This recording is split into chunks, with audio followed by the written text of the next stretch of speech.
Hey, if you're a workplace coach or work in HR or anyone working with challenging conflict situations at work, we've created a coaching method that any coach can learn. The goal of New Ways for Work coaching is to help employees or whoever is taking it to learn personal relationship skills for productive relationships. Essentially, it gives employees a chance to learn new skills and to change before big decisions are made about their employment. Sometimes they're just lacking skills, and New Ways will teach them. If you'd like to know more about it, we offer our New Ways for Work coaching training 2 to 3 times a year. And these trainings are a combination of on-demand, which you can watch 24/7, and Zoom training with Sherilyn Knapp and Bill Eddy on the on-demand portions. You'll find the link for this in the show notes below. Sign up at highconflictinstitute.com/upcoming-courses or email us at info@highconflictinstitute.com.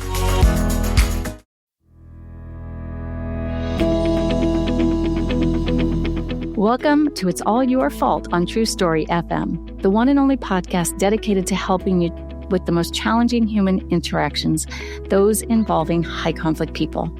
I'm Megan Hunter, and I'm here with my co-host, Bill Eddy. Hi, everybody.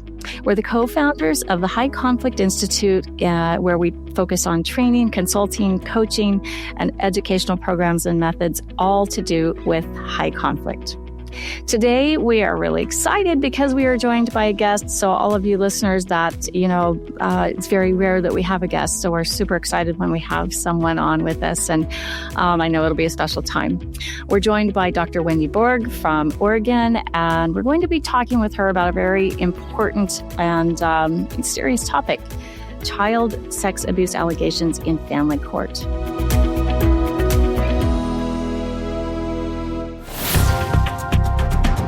Welcome, Dr. Bourg. We're really pleased to have you. I'm going to give you a brief introduction, but just thrilled to that you've joined us and taken this time. Pleased to be here. Dr. Bourg is a clinical psychologist with a private practice in Portland, Oregon. She has 2 primary areas of expertise: helping families embroiled in a high conflict divorce and helping make sense of allegations of child abuse. Her work in child abuse began at CARES Northwest, where she worked as a child interviewer for 10 years and was the primary author of the first edition of the Oregon Interview Guidelines. The guidelines also were published nationally and internationally as a scientific and pragmatic training guide, a child interviewer's guidebook. We'll put the link to that in the show notes. She continues that work as an expert witness throughout the state of Oregon. In her trainings, and this is really important, she promotes her philosophy that these allegations need to be approached rationally rather than emotionally, and that a focus on repairing the child's attachment while maintaining safety is more helpful than a focus on punishment and retribution. So Dr. Bourg, again, welcome. Thank you for joining us. My first question is, how did you get interested in this work? I got interested in this work really kind of accidentally. What I found is I thought I wanted to be a therapist treating anxiety disorders, and I found that boring. Just sitting in an office, talking to people. But this, problems that are really complicated and difficult to solve and emotionally evocative, that's very endlessly interesting. True. Yeah. So you were, if I recall, you came from Texas. I did. Yep. You came from Texas. Yeah. And so you became interested in this work. And I can relate because I kind of accidentally got into family court work as well. And I found the same things interesting. And it's going back in the history that Bill and I have together is in 2005, I came across an article that he'd written about family court. And I had, a lot of light bulb moments like, this is what's happening. This guy's figured it out, has solutions. So I brought him to Arizona to train, do a training for our family court judges, and then brought him back to train custody evaluators. And I know you, our listeners, unless you're new with our podcast, you've heard us tell this story, but I brought him back to thinking that we'd have maybe 30 evaluators come to the training because that was kind of the pool in that area. And word got around about the topic and Bill being there. And it was allegations of assessing true and false allegations of child abuse, child sexual abuse, and domestic violence. And we had close to 200 people, and we had to close the registration. And it was just across the board, from advocacy to legislators to law enforcement, lawyers, mediators, all the stakeholders. So it was a big topic. It was really from that day that we decided we wanted to do this work together and really help family court professionals understand this. And it, ultimately rolls down to the families and the children. And that's, I think we all share that common goal. So that's how our background worked. And I assume you did something kind of similar and became so interested in the work that you became an expert Yes. in it. And I would imagine that's thousands and thousands of hours of interviewing and Well, and court was also somewhat of an accident because it's linked to this field. And I'm an introvert. I was terrified of court. The way I calmed myself down was just thinking, gosh, this is just a conversation. And these people are really interested in the information that you have. And so just stay calm and just share your information. And that really is effective, as it turns out. I just did it to calm myself down. But as it turns out, that's very effective in court. Absolutely. Yeah. So just as a kind of an aside, this morning I was watching an interview of Lori Vallow, who you listeners have heard us talk about and done a couple of episodes about her. She's done a post-conviction 30-minute interview from prison. And, she's been convicted 4 times of murder or conspiracy to commit murder with various family members, including her own 2 children. And her story is that one of her children, who was 17 at the time, accidentally killed her little brother and then felt so badly about it that she committed suicide, which, That was her story. That's her story. Yes. Very different from what the prosecution laid out and the jury convicted her of. So in this interview now, she's putting her story is she's putting the blame on the 17-year-old daughter, right? And that then the blame rolls downhill that her daughter had a long history that started with family court when Lori, the mom, went to the family court with allegations that her husband had sexually abused this young daughter. And there it is. There's that allegation that comes up in family court so many times. So that's what we want to talk about today. Yeah. One of the most difficult subjects in all of family court. Yeah, definitely. I don't know, I assume your listeners are familiar with the Karpman drama triangle. You should explain it. Perpetrator, victim, rescuer are kind of the 3 places. And it's a simplistic view of causality. There's a good guy and a bad guy and a person who's being victimized by the bad guy. And people land there when their anxiety's high, when their emotions are high, because we want simple solutions and we want to be on the right team and we want people around us. And so there's nothing that'll throw you onto that Karpman drama triangle like an allegation of child sexual abuse. And then it becomes really hard when you land in a forensic environment where the norms are that you stay calm, that you evaluate all sides, that you're factually based. And when there's complicated answers, you lay out all of the complexity.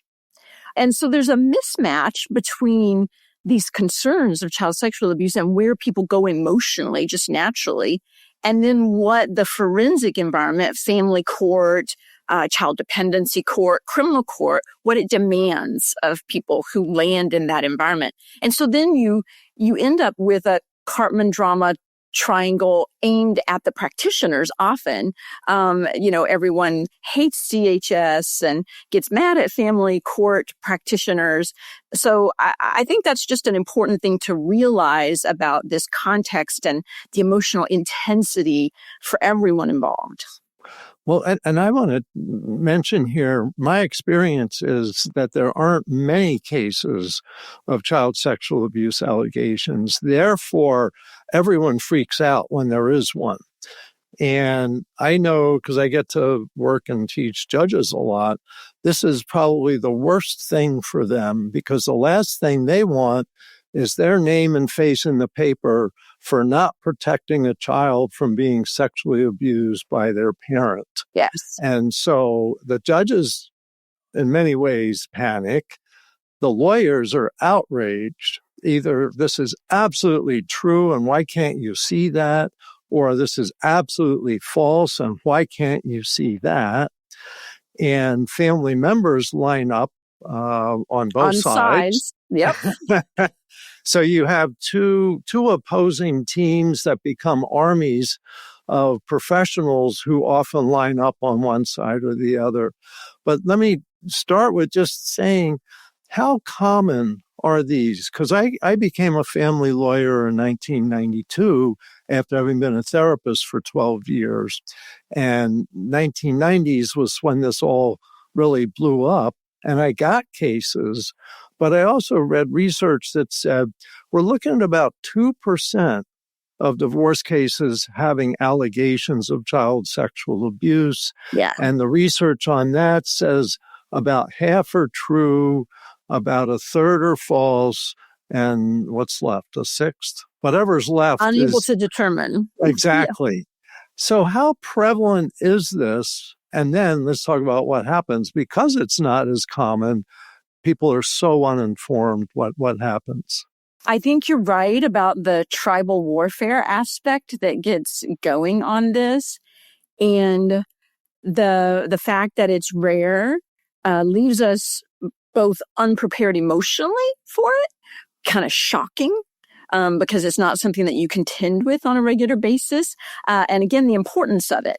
And something that's really important, I think, to pay attention to is also in family court, there's extra intensity around this.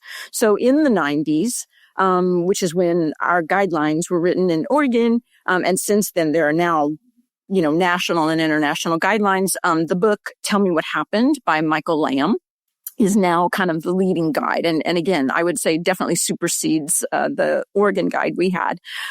The intensity of these things makes you move away from the facts and become part of a team. And now we have, excellent standards for child interviewing and for investigating these things.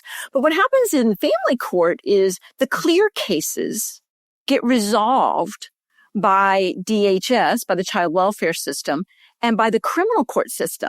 So clear cases where there's a very good child forensic interview that clearly lays out the facts and no one's been, suggesting things to the child. No one has a motive to, change the facts in any way. Those get adjudicated in a whole different system. And the contact between the accused and the child is managed somewhere else. So then we get these unclear cases. Again, everyone is wanting these clear-cut solutions, cut and dry. Did it happen? Didn't it happen? And they want to not have to worry about the uncertainty that remains. And I feel like one of the things that's important for us to wrestle with in family law is that it's the uncertain cases that land with us, and that wrestling with that uncertainty is going to help the child and family more than lining up on a team. Oh, well put. Yes, I totally agree. It's interesting because in the 1990s, I had a client accused of child sexual abuse of a 4-year-old. And so the judge immediately said, okay, no contact with dad until this gets figured out. It took 7 months to figure out that we don't really have evidence that something happened. And then he gets to see her like on alternate weekends again. And the judge says, mom must have, just kind of overreacted and everything's back to normal. And in that particular case, we actually found out afterwards, about a year afterwards, my client ran into the mother's boyfriend who was in the car when the girl was picked up from visitation with dad. And the girl supposedly recited, dad did all these things to me. And then that's what got it going. Well, the boyfriend said, what happened when the girl got in the car? He says, nothing. She didn't say anything. So this was a case of knowingly false allegations by Yeah. the mother. We didn't get that until a year after it was already kind of resolved. Yes. Part of the problem here is in some cases that I've had, I think the parent honestly believed something had happened, although it was pretty clear nothing had. And in some cases, actually knowingly. And I actually got sanctions in a case. I was able to prove it was knowingly false. Yeah. So there's three possibilities, it seems, that it's true, it's not true, but honestly, sincerely believed, and not true and knowingly false. So I wondered what your sense of that is. Yeah, exactly. If you look at the statistics, and this is in situations where they've looked at all of the DHS findings for a jurisdiction, like for a county or for a state or a province in Canada. That's been done 2 or 3 times. And about 40% of cases are unfounded or unable to determine. And what you need to understand is even in those cases, that sounds like it's a compelling resolution, unfounded. That's just a human judgment. And one of the issues with sexual abuse is the hard and fast facts are often not there because there's no witness. And oftentimes children don't say these things right away. So if you talk to a child right after an event has happened, even a little bitty child, if you don't lead them, their reports are very accurate. They're not as complete and detailed as our adult reports, but they're really accurate. And they'll even laugh if you try to suggest something to them sometimes because their memory's fresh. The event just happened and they know it's not true, so they think you're joking, right? Researchers have done these kinds of studies. But as their memories fade, and little kids, their memories fade faster, and they become more suggestible. All of us become more suggestible as our memories fade. So the fact that most people don't tell right away when something happens, by the time they tell, the event is long gone and their memory has faded. And so we're in a compromised position in a lot of ways, just factually in these cases. So we have a lot of unfounded, but that's just someone's judgment about it. And then there's about 2 to 5%. Again, this number comes up over and over again with decades of research where it's intentional false allegations. The other piece to understand, though, is when a layperson thinks false allegations, they're not thinking just malicious allegations. They're thinking, I've been accused, or someone I care about has been accused of something they didn't do that's not right.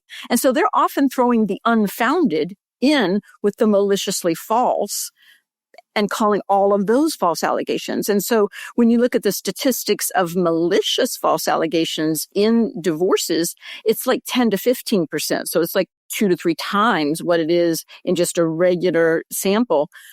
But high conflict divorce people are also often looking at the unfounded with that. And you'll get some people citing statistics in the 30 to 50% range of false allegations in high conflict divorce. It's such a gray area field. Yeah. I did a survey of family lawyers. I got 120 family lawyers to respond in 2006. And it roughly came out that they believed, and this was just beliefs because they, we didn't have provable evidence like you're saying, but their beliefs was that about a third were true, about a third were not true, but honestly believed, and about a third were not true and knowingly false. Well, here's the interesting thing that I saw as a family lawyer. Of the responses, there was one person that said 100% are true. Mm-hmm. There are people that believe that. And another person said 100% are knowingly false. Wow. And I just pictured these two as opposing counsel in a case that would go on for centuries. Yes, exactly. Especially if there's money. Because of that presumption. Yeah. Especially, yeah. And I don't know. I guess I'm curious how you deal with when people do line up, especially if the lawyers line up so opposing to each other. How do you resolve that peacefully? Well, I don't know if you can always resolve it peacefully when they're that opposed, because as you know, you've written on this, people's brains shut down. They get into confirmatory bias mode. They don't even hear when you say something that doesn't line up with their beliefs when they're in that 100% camp. So for me, I want to focus on the people in the middle. And oftentimes, the driver of everyone's anxiety is care and concern about the child. Right. And so that's often a place you can go to get people to calm down and try to find some rational solutions. And I think there's what does the professional community need to do? And I have two buzz phrases, if you will. Safety first. So we have to make sure the child is safe. And Hippocratic oath, first do no harm. And you mentioned this a little while ago about, DHS has gotten much better about this in Oregon, at least. I know Oregon the best, but they used to, oh my gosh, we're going to investigate an allegation of abuse. Never mind that 40% are, unfounded, but we're going to remove the child from their attachment relationship. Well, one of the important things to understand, abuse is harmful because it threatens your attachment safety. You're unsafe in a place where you're supposed to be safe. So 40% of the time, people were rushing in saying, I'm going to take you away from the person you're attached to because I think they might have harmed you, doing a harm to your attachment relationship because that person has now abandoned you. And often when you're little, no one can really fully explain to you why that person left. So you've produced attachment damage and unsafety in the name of child protection. Again, they've gotten much better about the first do no harm part, at least in my jurisdiction, and providing some kind of parenting time while they figure it out. It's that balance. And I've had cases where it was an unresolved allegation. DHS did unable to determine, so it wasn't even unfounded. The criminal court couldn't prosecute because obviously there wasn't enough of a standard of proof. But one parent continued believing that it was happening and continued making the allegation and making the allegation and making the allegation. And publicly. Publicly. My ex-husband's, everybody in his neighborhood needs to be warned. Putting posters out in the neighborhood. Right. Posting it online. Absolutely.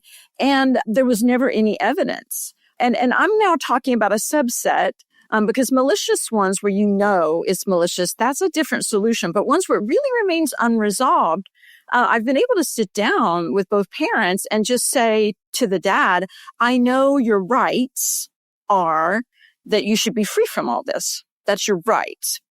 But this other person over here is terrified and can't let go of it.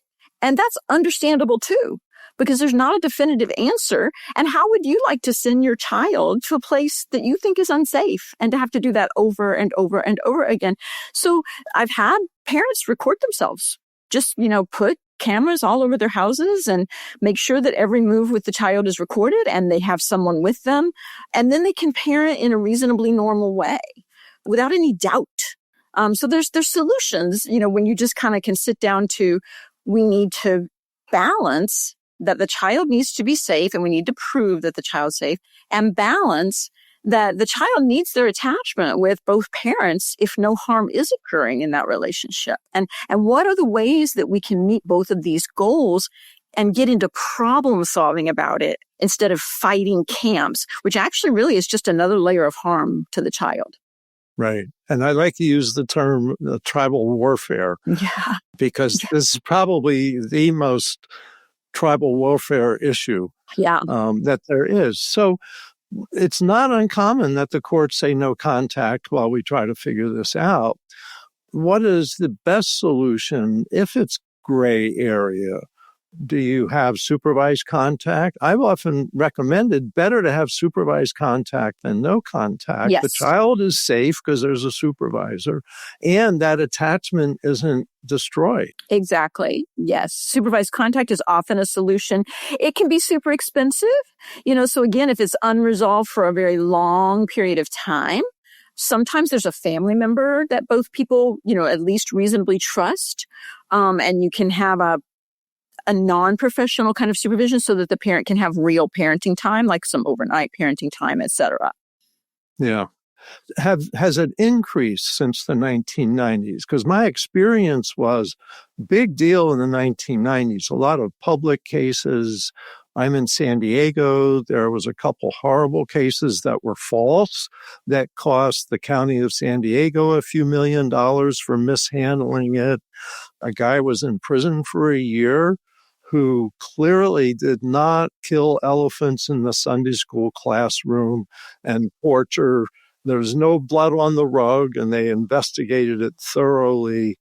So these kinds of false things were starting to get figured out better, and interviewing got better. So by the 2000s, this stuff just really became much, much more quiet. And I wondered if it decreased or it was just being handled better. And I wonder now if it's increased again or if we're just becoming aware of it again. So I think that in the 90s, part of what happened was, again, before the 90s, children just didn't appear in court. They were assumed to be unreliable. And then child development research was advancing, and we discovered that, in fact, under many circumstances, children can be reliable and reliable enough to come and present to a court and assist in a decision-making process. But then we didn't recognize in the 90s that you can suggest things to a child, that they, especially if they're under the age of 7, the border between fantasy and reality is not super clear for them. And so hysteria would occur with adults that activated emotionality, and then they would question kids. Another piece of this is that adults don't recognize this, but they ask almost all suggestive questions when they're talking to children. It's not a bad thing. We're leaders of children. We teach them that a truck is a truck and that red is red. So by leading them, we're teaching them. But when you're asking questions in a forensic context and you're leading them, there was this study by Karpman and colleagues where parents were calling into 911. And these parents had recorded themselves speaking to their children about these allegations of abuse, right? I had one of those, yep. Yep. And I'd like you to try to guess the percentage of time that every single bit of information came from the parents. The percentage of those recordings that Karpman and colleagues found, all of it was suggested by the parents. So what's a guess? Oh, I don't know, 60%. Megan, you have a guess? 80. It was right between you, 70. So see, we're no, you're high conflict people, so you got in the right ballpark. Some people don't even get in the right ballpark. So 70% of the time, so these people are calling in, and what they're saying to 911 is, my child made this spontaneous disclosure. And in 70% of the cases, all of it came from the parent. In the totality of the sample, 1% of the information was elicited with the kinds of good quality questions that you're going to get when you go in for a child forensic interview. And so one of the big takeaways from this is that hysteria, and being really careful about that. And then another big takeaway is get your child as quickly as possible to a professional if this comes up. Listen, be empathic. I really thank you, sweetheart, for telling me about that. We're going to get some people here to help us figure this out and help us know what to do. But try not to ask any questions at all. And if an adult has to ask questions, just ask questions like, tell me what happened. Tell me more. And nothing else. Right. Because then you get into the leading, right? Yeah. I think of a case I had that it was proved to be false, knowingly false. The mother had the child interviewed 25 times. Oh, no. Starting with her own interviews of the child, and then taking the child to the doctor and saying to the doctor, my daughter said such and such, and with the child sitting there. So the child's being trained in what to say. And I remember we had a doctor who, I think he testified or we interviewed him. He said that the girl said nothing the first time. Then the second time, the girl starts saying things, but they were like what the mother said the first time. And then they took to the sheriff, and then they took to, and after 25 times, it was useless information. But because of depositions I took and stuff, I was able to, all of her witnesses turned out to be supporting false statements. And they didn't know what to say. When I did depositions, I said, and what were you told? What did the mother say to you? Oh, the mother just said, I'm concerned. Then I would say, and this and that. And then they would answer questions. Oh, yeah, the mother told me to say such and such. Yeah. And so all put together, I mean, the court sanctioned her for false allegations because right around 2000, California had a law saying knowingly false allegations of child sexual abuse can be sanctioned by the court. And I think ours was one of the first cases like that.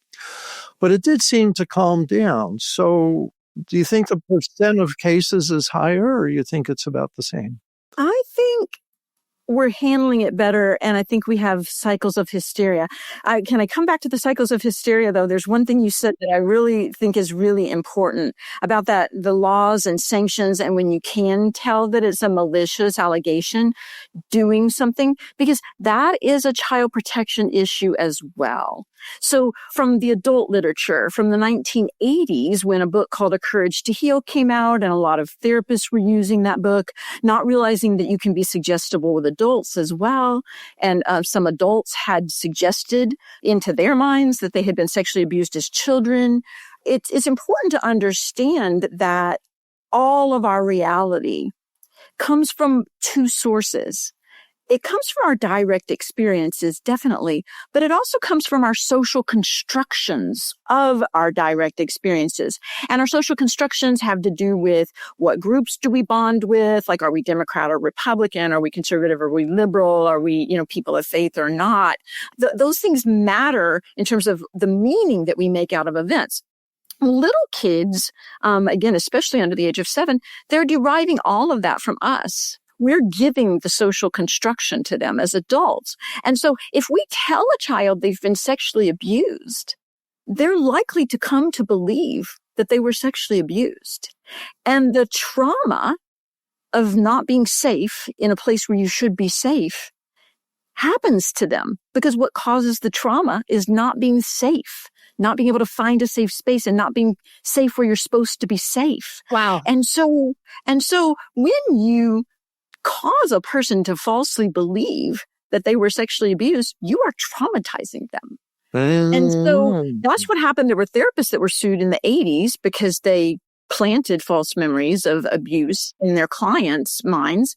And then now in family law, there have been some parents that have been held to account because they've planted false allegations in their child's mind. And it's super hard because I think as us practitioners of family law, we see more of these malicious allegations than other people see. And I think that our human minds don't want to see malice, most of us. And so there's definitely a desire to close your eyes and see no evil. And so it takes an awful lot. There's a really high threshold before people will be willing to see this is false and this is harmful. It's so much, so important than not questioning. And you're saying that for parents. And that's one thing I say, don't, immediately get to an expert and don't ask questions. But I think it's important for the therapists who listen to our podcasts to know also they are not investigators if they are the therapist. Exactly. And I've had some cases that were messed up in court. I had a case with therapists saying, I totally believe what children tell me. And I was going to say, then you're out of touch with reality. Right there. That's the hard part, because if you're a therapist, and it goes back to your 90% rule, Bill, the majority of the time when people come to you, they're coming to you in good faith, they're coming to you earnestly, and therapists accept what a client brings them, which is what they should do. But don't go into a forensic context and then say, that's the truth, because you didn't look at multiple data sources and you didn't critically evaluate the reliability of each of those data sources, which are what forensic people do. And then we decide how much weight to place on each of these sources. So yes, it's a whole different ball game. And it's like we're speaking different languages when a clinical person and a forensic person try to tell you why they believe or don't believe something. Yeah. And I think a therapist in the middle of a case where a parent or the child says, something happened that's questionable, that they need to call CPS if there's a concern, rather than questioning the child. And I think that was one of the big things that I got out of the 1990s cases and research, is that therapists should not be investigators. Investigators could be mental health professionals, but their job is as an investigator, not as a therapist when they're doing these investigations. Even therapists still think they're highly trained because they're a child therapist and they know how to talk to children, and they're right about that. But the forensic way to talk to kids is really, really different. And drawing factual information from kids is a really different enterprise. And I wanted to speak just briefly, too, about what you mentioned about going in and out of phases. I think we do have hysterias. There's the Salem witch trials, and, there was the whole 80s Courage to Heal thing, and there was the 90s suggestibility of children in the Kelly Michaels case and the McMartin preschool case. There are all these cases where things were done really poorly, and I sort of had an idea from the 90s and into the 2000s that maybe we had put this to rest because our child forensic interviewing guidelines are so good and our systems around them, the child protection system, particularly got more educated about how to approach these cases. And so they're just better done. But hysteria is a part of human nature, and we do have hysterias where it's almost like we forget things we've learned and we start reverting back to old ways of thinking. And so sometimes I feel like we're in one of those moments right now. Maybe it's generational. We all always have to learn anew. Relearn what we already learned. Yes. Sometimes I do feel that way. And I will say this, too. I think, we set up these systems around allegations of abuse and they function reasonably well. I still think there's even some more work to do. There's a system, for example, in Montana where there's a child abuse interviewer who's co-trained as a nurse that can do the physical exam as well. And basically, if a child makes a peep of abuse, you go straight to the hospital and your county hospital, and 12 hours a day, there's someone trained. Because one of the flaws in our current system, as it's practiced in most jurisdictions, you still have to wait a week or 2 weeks or 3 weeks to get an appointment.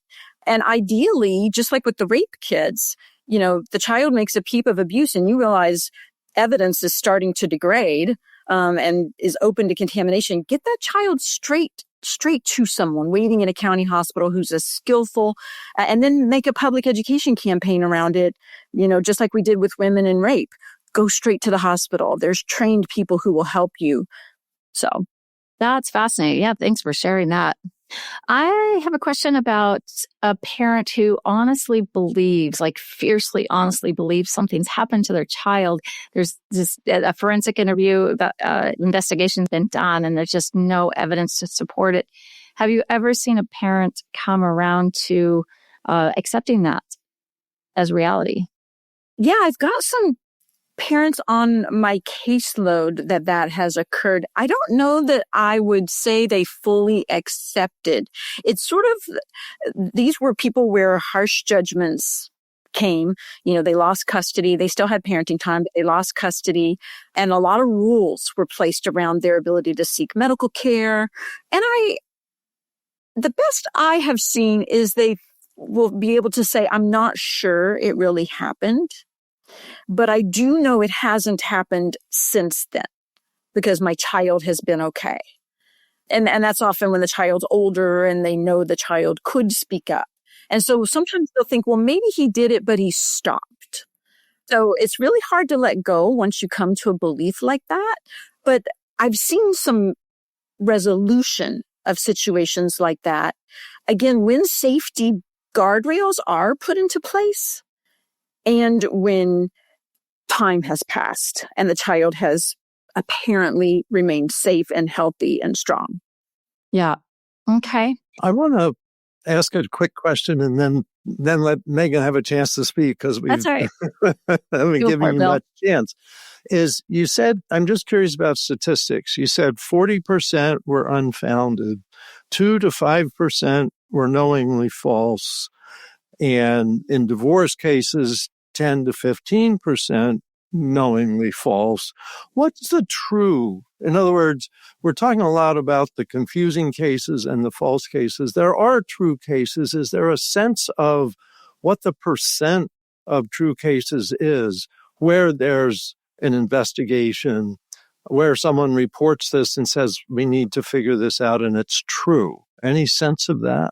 Yeah, I would say, putting those statistics together, it's in the 55 to 60% range. If you're looking at a whole DHS sample. And so, if a child makes a statement to you that sounds like sexual abuse, you don't want to be doubting them. You don't want to convey skepticism.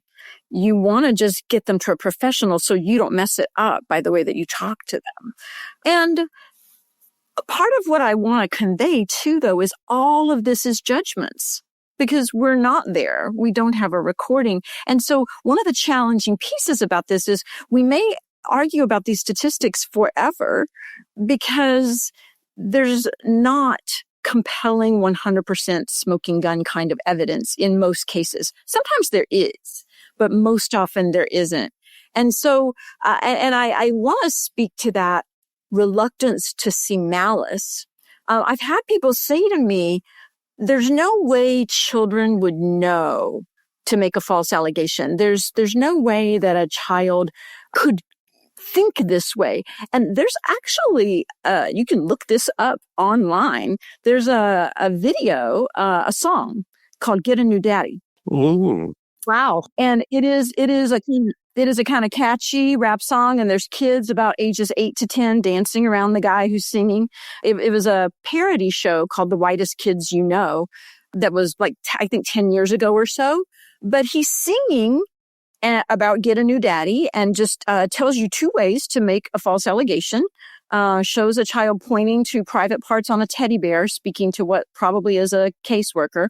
Or you can take a naked photo of yourself and slip it into your dad's sock drawer so that your mom will find it. Oh, holy cow. Yeah. No, and it's, and it's a catchy tune. It's got over 1 million hits. And you look down in the comments, and right now the person who sang the song, passed away. So a lot of the comments are about, how funny he was and, memorializing him. But long ago when I looked at this, because it's been out for over a decade, you would see some people who admitted that they did this. Oh. And so not only does it happen, but there's an instruction manual online. Yeah. Yeah. That's really sad and scary. Shocking. Very shocking. Yeah. So kind of wrapping this up, and I think we could talk about this probably for days. And I'm pretty sure we'll have you back, Dr. Bourg, because it's just such a fascinating area to talk about. But I'm wondering, is there any best practice tips you would give to family court practitioners and stakeholders when they have hear an allegation like this? Yeah, stay calm.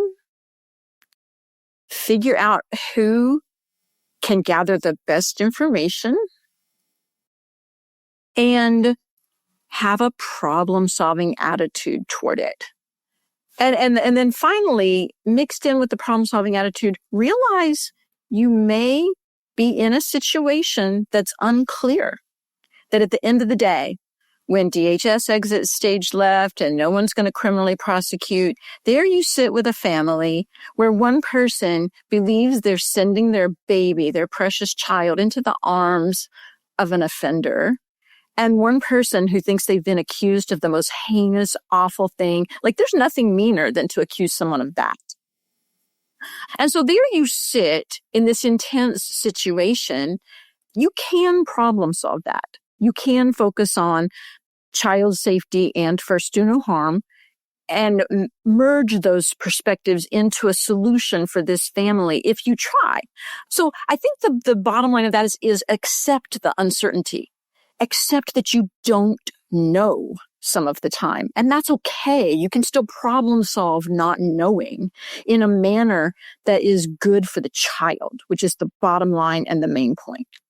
And that will help you avoid, hopefully, confirmation bias, tribal warfare, and again, becoming another layer. So this conflict is harmful to the child. And again, divorce is an ACE, an adverse childhood event, traumatizing. And then when the professionals are fighting with each other, it's just war upon war upon war, landing on this child's soul. And if everyone can just focus on problem solving and staying calm and figuring out how can we how can we do what's right, as much right as we can, given that we don't know, for this child? Yeah. And reminding ourselves it's not I suppose the lawyers and mental health practitioners and judges didn't ever contemplate this when they went to law school or school, education to become a psychologist. Like, well, I'm going to be the arbiter of this at some point in my career, and I'm going to have to really understand this. So it is a tough position. So if you're a parent listening to this, just understand that, no one has all the answers, and we have to go towards the best that we have. And that's the best we can do. Yeah, exactly. And the law is a place you come for clarity. And it's especially challenging when the law can't give you clarity. Yeah. A question that's just kind of jingling around my head is there a certain point that you've observed kind of a common thread of when allegations are made in a case? Is there a common, trigger point? No.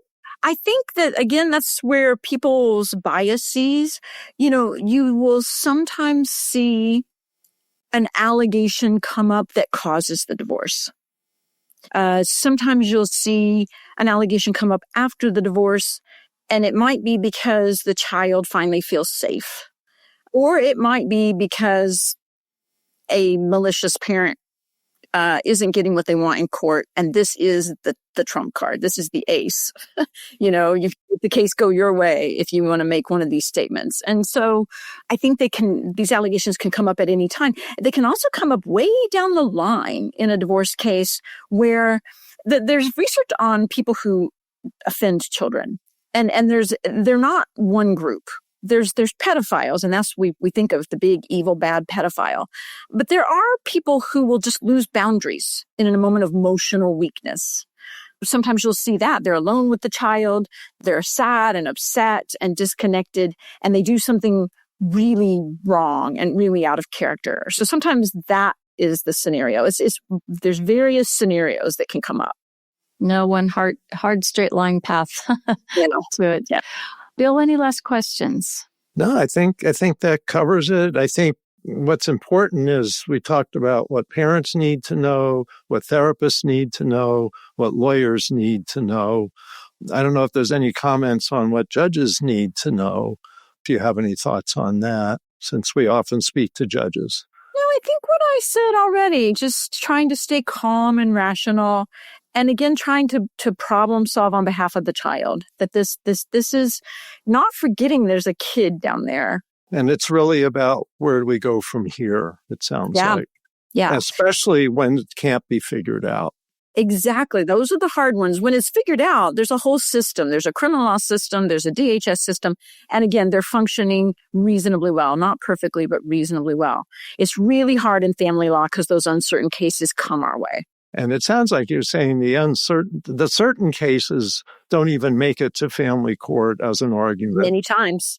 Yeah. And so the cases that are argued over in family court are more likely to be the ones that are just unfounded, undetermined, or false. Exactly. So we're in a subset of the cases because the clearly valid ones are off our table.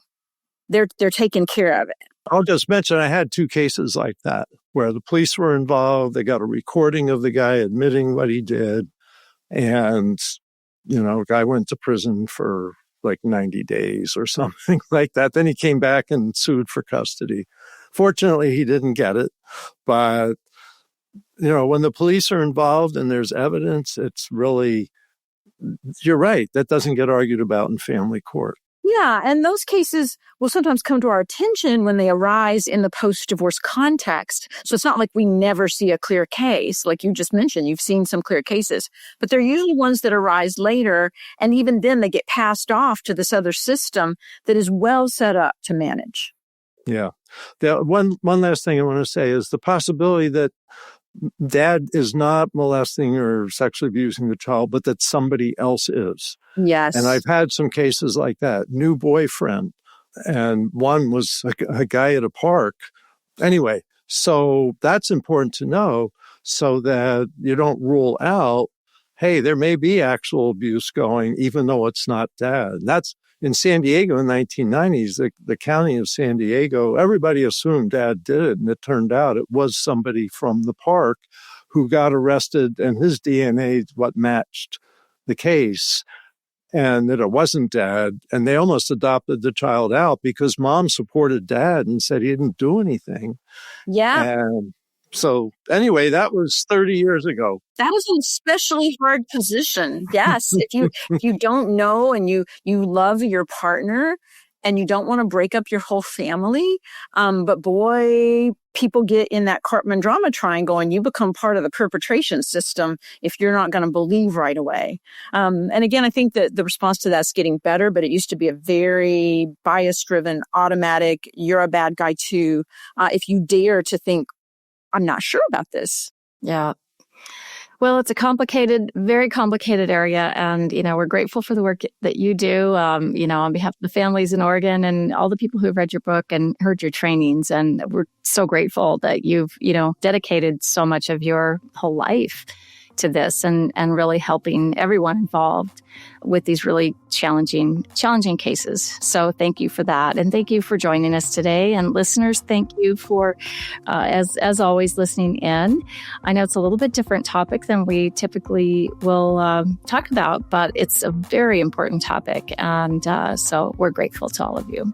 And thank you for having me and for all that you do to help resolve conflict and to help people to come to a more problem-solving, peaceful resolution in so many areas. Well put. We keep trying. We're not short of work, that's for sure, right, Bill? For sure. So, all right. Well, thanks again for listening today. We're going to put Dr. Bourg's website in the show notes and lots of other information. I was taking notes about some of the other books that you talked about. We'll put all those in the show notes as well.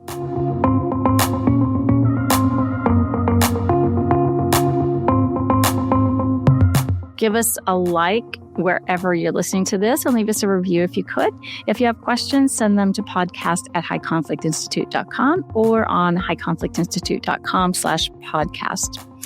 Until then, keep learning and practicing skills. Be kind to yourself, be kind to others, while we all try to keep the conflict small and find the missing piece. It's All Your Fault is a production of True Story FM. Engineering by Andy Nelson. Music by Wolf Samuels, John Coggins, and Ziv Moran. Find the show notes, and transcripts at truestory.fm or highconflictinstitute.com/podcast. If your podcast app allows ratings and reviews, please consider doing that for our show.